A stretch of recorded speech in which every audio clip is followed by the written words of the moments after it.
हे दोस्तों, जैसा कि आप सभी को मालूम होगा कि आज हुआ है आर्ट्स वालों का पॉलिटिकल साइंस का एग्ज़ाम। तो आज की इस वीडियो सीरीज में हम लोग पॉलिटिकल साइंस का 1 से लेकर 100 तक की सभी ऑब्जेक्टिव क्वेश्चनों का 100% सही इसका आंसर की देखने वाले हैं।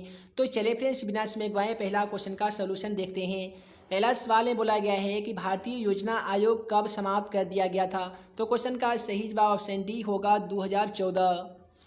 उसके बाद में है कि मैकमोहन रेखा कहाँ है। इसका आंसर ऑप्शन ए होना चाहिए जम्मू कश्मीर, लेकिन बुक में इसका आंसर कहाँ दिया गया है तो अरुणाचल प्रदेश में दिया गया है। उसके बाद में क्वेश्चन 3 को देख लीजिए कि देश में आंतरिक गड़बड़ी के कारण संकटकालीन स्थिति की घोषणा कब हुई थी। तो यहाँ पे क्वेश्चन 3 का बिल्कुल सही जवाब ऑप्शन सी होगा। सन 1975 ईस्वी में इंदिरा गांधी के द्वारा पूरे भारतवर्ष में आपातकालीन घोषणा लागू की गई थी। उसके बाद में क्वेश्चन नंबर 4 को देख लीजिए, संयुक्त राष्ट्र संघ के कितने अंग होते हैं। तो यहाँ पे क्वेश्चन नंबर 4 का बिल्कुल सही जवाब ऑप्शन डी होगा, 6 अंग होते हैं। उसके बाद में है कि संयुक्त राष्ट्र संघ के तत्वाधान निशस्त्रीकरण आयोग कब बना था। तो यहाँ पे क्वेश्चन नंबर 5 का बिल्कुल सही जवाब ऑप्शन बी होगा, 1952 ईस्वी में बना था। उसके बाद में अगला सवाल है क्वेश्चन 6 में दिया गया है, अखिल भारतीय किसान यूनियन के स्थापना किसने किया था।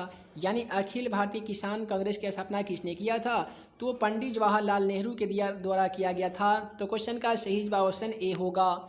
जितने भी स्टूडेंट चाहते हैं कि इसका पीडीएफ के रूप में आंसर की डाउनलोड करना, तो वीडियो डिस्क्रिप्शन बॉक्स में questionforexam.com वेबसाइट का लिंक दे दिया गया है। उस वेबसाइट वाले लिंक पे क्लिक करके आप पीडीएफ के रूप में इसका आंसर की प्राप्त कर सकते हैं। तो जाइए, डिस्क्रिप्शन में दिए गए लिंक को क्लिक करके आप पीडीएफ के रूप में आंसर प्राप्त कर सकते हैं। अगला सवाल काफ़ी सिंपल था कि विश्व एड्स दिवस कब मनाया जाता है। आप सभी को मालूम होगा कि 1 दिसंबर को विश्व एड्स दिवस मनाया जाता है। उसके बाद में है, सर्वप्रथम किस राज्य में महिलाओं को पंचायत में 50% आरक्षण दिया गया था। तो यहाँ पे क्वेश्चन नंबर 8 का बिल्कुल सही जवाब ऑप्शन सी होगा, बिहार में। उसके बाद में है कि ब्रेजनेव किस देश के राष्ट्रपति थे। तो क्वेश्चन नंबर 9 का बिल्कुल सही जवाब ऑप्शन सी होगा, सोवियत संघ के राष्ट्रपति थे ब्रेजनेव। उसके बाद में है कि प्रथम गुट निरपेक्ष सम्मेलन के अध्यक्ष कौन थे। तो प्रथम गुट निरपेक्ष सम्मेलन के जो अध्यक्ष थे ना, वो पंडित जवाहरलाल नेहरू थे। अतः क्वेश्चन का सही जवाब ऑप्शन ए होगा। उसके बाद में क्वेश्चन 11 में बोला गया है कि किसने कहा था कि राजनीतिक मूल्यों का प्राधिकृत विनिविधान जो किसी समाज में बाध्यकारी होते हैं, यह कथन जो है वो किसका है। तो क्वेश्चन 11 का बिल्कुल सही जवाब ऑप्शन बी होगा, डेविड ईस्टन का यह कथन है। उसके बाद में है कि प्राचीन युग में राज का क्या रूप था। प्राचीन युग में राज का जो रूप था वो क्या था। तो उसका रूप था वो साम्राज्य था। क्वेश्चन का सही जवाब ऑप्शन बी होगा।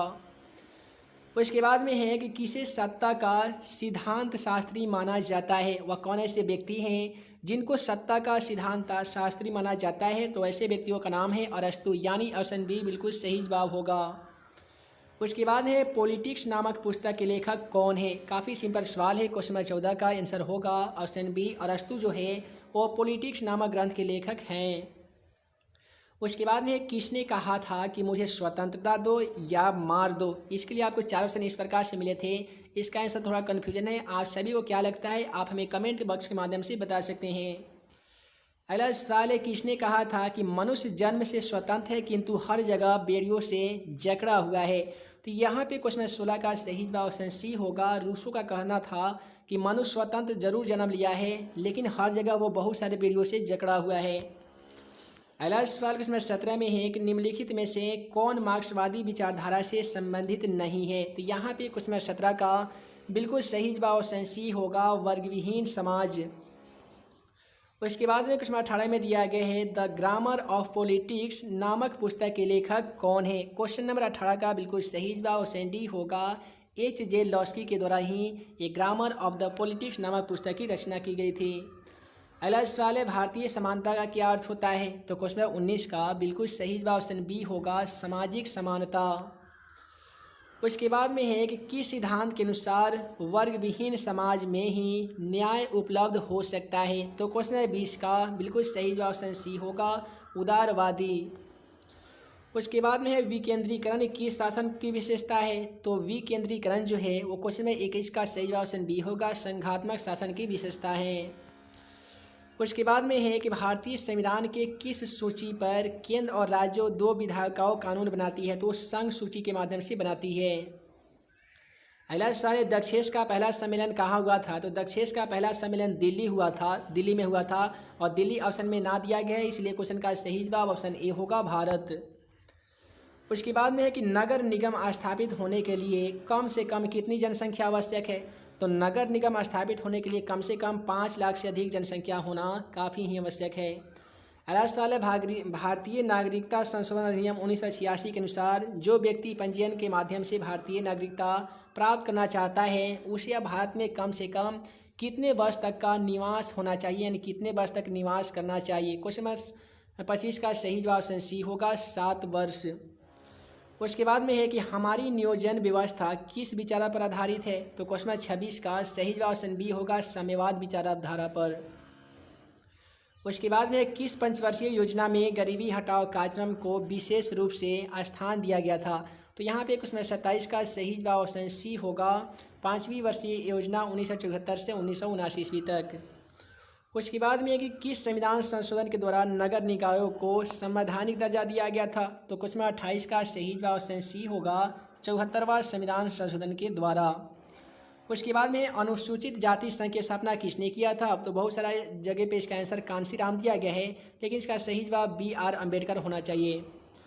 उसके बाद में भारत के वर्तमान राष्ट्रपति का नाम क्या है, बहुत ही सिंपल सवाल है। तो भारत के वर्तमान राष्ट्रपति कौन है, तो रामनाथ कोविंद है। तो क्वेश्चन 30 का सही जवाब ऑप्शन ए हो जाएगा।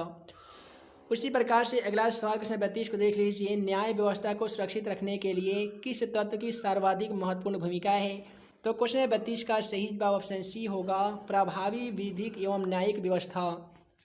उसके बाद में अगला सवाल क्वेश्चन 40 हम लोग देखते हैं, इसका आंसर की अभी नहीं मालूम चला है।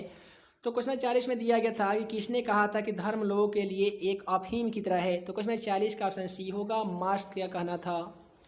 विधान परिषद में अध्यक्ष को क्या कहा जाता है, तो विधान परिषद में अध्यक्ष को सभापति कहा जाता है। तो क्वेश्चन का सही जवाब ऑप्शन ए होगा। उसके बाद में क्वेश्चन 43 में दिया गया था कि बिहार विधान परिषद में सदस्यों की कुल संख्या कितनी होती है, तो क्वेश्चन 43 का सही जवाब ऑप्शन सी होगा, कुल संख्या 243 होती है।